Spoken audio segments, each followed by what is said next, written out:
So now we are going to talk about the kinds of rocks in detail. So the kinds of rocks. So the first is your igneous rocks.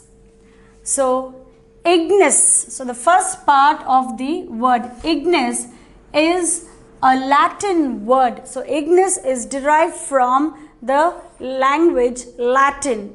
Is a Latin word which means heat. So igneous means heat or fire. Under the earth's crust lies a melted rock called magma. So talking about igneous rocks. So the first part of the word igneous, that is igneous, is a Latin word and it means heat or fire. And under the earth's crust there lies a melted rock called the magma. This magma exists in a molten state due to the extreme temperatures, that is between 600 degrees centigrade and 1200 degrees centigrade, existing under the earth's crust. So the igneous rock, the word igneous is a Latin word, so it is which means heat or fire, and we find under the earth's crust lies a melted rock which is called the magma, and the magma exists in a molten state due to the extreme temperatures that exist under the earth's crust. Igneous rocks are formed when magma cools and hardens. Sometimes the magma cools inside the earth. In some cases it erupts, that is it comes out of the earth's crust and it erupts on the surface from the volcano. So when we have a volcano, when a volcano takes place, then the magma erupts, that is it comes out. So in some cases it erupts onto the surface from the volcanoes. In this case it is called the lava. So when it is under the earth's crust it is called the magma, and in case of a volcano the magma erupts onto the surface of the earth and it is called lava. When the magma from under the earth's crust, that is lava, comes out during the volcanic eruptions. So this is how the igneous rocks forms. So igneous is a Latin word which means heat or fire. Under the earth's crust there is a melted rock called magma, and this magma exists in a molten state due to the extreme temperature that exists under the earth's crust. So how are igneous rocks formed? Igneous rocks are formed when the magma that is found on the earth's crust, when the magma cools and hardens. Sometimes the magma comes out onto the surface of the earth due to the occurrence of volcanoes, and when it erupts and comes out it is called the lava. So the magma is called the lava, and when the magma from under the earth's crust comes out during the volcanic eruptions, then let us see what takes place. So we were talking about the formation of the igneous rocks. Igneous rocks are formed when the magma that is found under the earth's crust cools and hardens.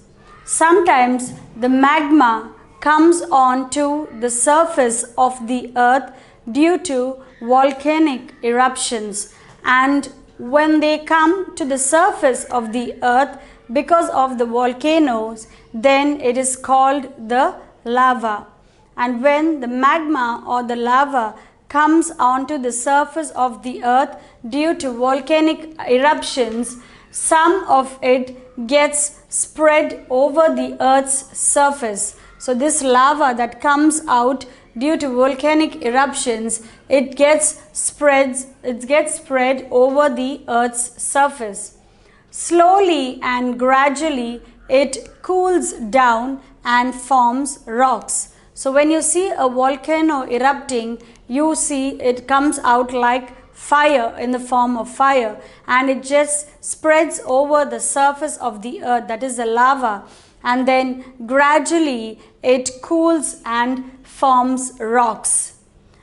The examples are your granite, obsidian, basalt and pumice are the examples of igneous rocks. So igneous rocks are formed due to volcanic eruptions.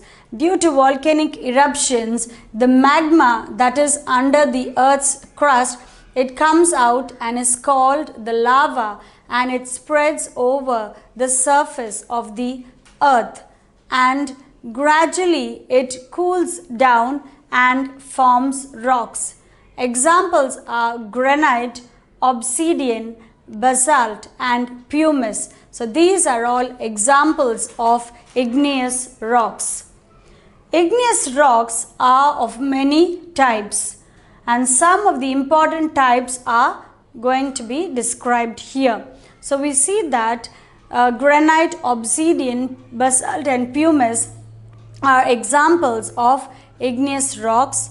There are also many more types of igneous rocks, the most important of which we are going to see today. So we have a table, we have the name of the igneous rock. So the first column we have the name of the igneous rock, its properties, and the third is what it can be used for. So talking about the first igneous rock is your granite. And what are the properties? It is very hard. So if you take granite, it is very hard, and it comes in different colors like white, red, pale green and blue. So first point, the first property of granite, it is hard. The second property is it comes in different colors like white, red, pale green and blue. So these are the colors of the granite. And what is granite used for? We all know that many of us use granite in our houses. So granite is used in construction, such as for kitchen counters and your floors. So we use the granite rocks for construction of kitchen counters and the floors. So talking about the first type, that is granite, the property is it is very hard and it comes in different colors like white, red, pale green and blue. And what is granite used for? Granite is used for construction of kitchen counters and your floors.